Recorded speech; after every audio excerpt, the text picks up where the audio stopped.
Boa noite a todos. Hoje o nosso grupo vai apresentar sobre os mecanismos de defesa e suas principais formas de proteção. O conceito mecanismo de defesa foi desenvolvido por Sigmund Freud e após isso continuado pela sua filha, Anna Freud. Ele tem como objetivo estudar as proteções inconscientes para proteger a personalidade humana, assim também como o ego.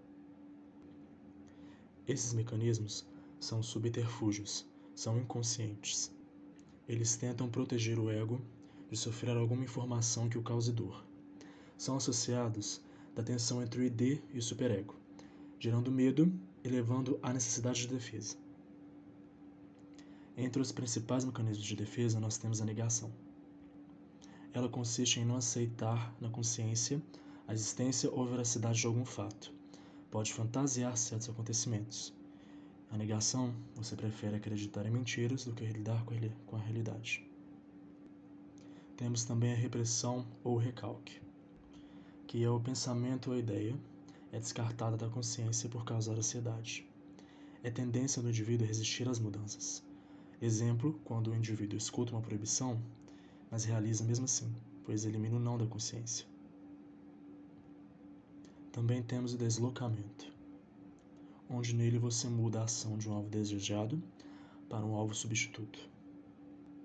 Um bom exemplo é, durante uma discussão, a pessoa fica com o impulso de bater no outro, porém, ela acaba deslocando esse impulso em um copo, um jarro, e acaba jogando no chão ou na parede. Isolamento. Este mecanismo está habitualmente presente na neurose obsessiva e traduz-se em atitudes que pretendem diminuir a ansiedade que o sujeito sente perante certos sentimentos. A sublimação é um mecanismo de defesa que nos permite atuar em impulsos inaceitáveis, convertendo esse comportamento em uma forma mais aceitável. Por exemplo, uma pessoa com raiva extrema pode usar o kickboxing como meio de desabafar a frustração. Anulação, no qual invalida uma ação ou um desejo anteriormente válido, frequentemente usado porque tem transtornos obsessivos. O pensamento geralmente é onipotente e não está relacionado com a realidade. Exemplo, uma pessoa que bate 3 vezes na madeira para evitar algo ou para se livrar de um pensamento.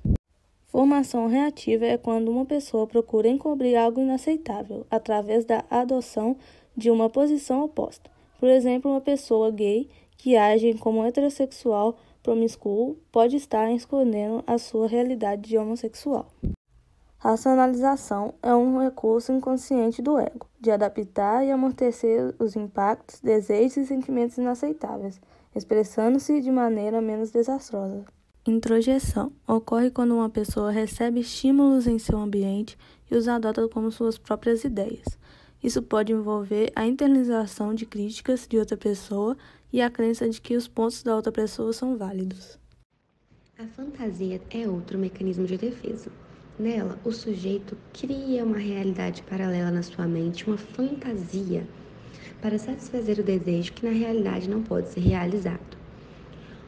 Um bom exemplo disso é quando uma pessoa deseja muito namorar e tem vários relacionamentos frustrados, por ter criado a fantasia da existência de príncipe encantado perfeito ou de uma princesa sem defeitos, como via nos filmes da sua infância, anulando que as pessoas erram.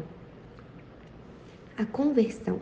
Na conversão, a ansiedade causada por impulsos ou sentimentos reprimidos, elas são expressas em desconfortos físicos. Um bom exemplo são as dores na região da coluna, próximo ao pescoço e na lombar, muitas vezes ocasionadas pelo estresse, pela ansiedade, por pulsões que as pessoas não podem realizar, então elas se expressam no nosso corpo físico.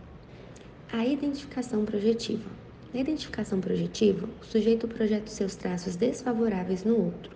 Muitas vezes, nós incomodamos com algumas atitudes do outro sem perceber que nós mesmos praticamos essas atitudes. A idealização. Na idealização, o sujeito exagera em atribuir qualidades demasiadas ao objeto desejado, tentando evitar alguma angústia. Como, por exemplo, uma pessoa que está em um relacionamento falido, mas permanece a afirmar que o parceiro é perfeito para evitar o trauma do término. Compensação. Na compensação, ao sentir-se inferior em algum aspecto, o indivíduo tenta compensar sendo melhor em outra área. Por exemplo, um aluno que é ruim no esporte se esforça para ser bom em matemática. É bom ressaltar que, se compararmos a capacidade de um macaco subir em uma árvore com a de um peixe, estaremos sendo injustos com eles. Cisão ou dissociação. Isso ocorre para separar os sentimentos bons e ruins, para desassociar esses sentimentos ruins de uma pessoa que se gosta, no intuito de preservar a boa imagem que se tem do outro. Um bom exemplo é quando nós decidimos não aceitar que as nossas mães erram, porque nós temos uma visão de uma pessoa muito boa. Volta contra o eu. O sujeito desconta em si próprio o sentimento pelo outro. Quando se faz algo ruim ao outro, ele desconta em si, seja por sentimento de culpa, ansiedade, medo ou desespero, muitas vezes se cortando e se ferindo.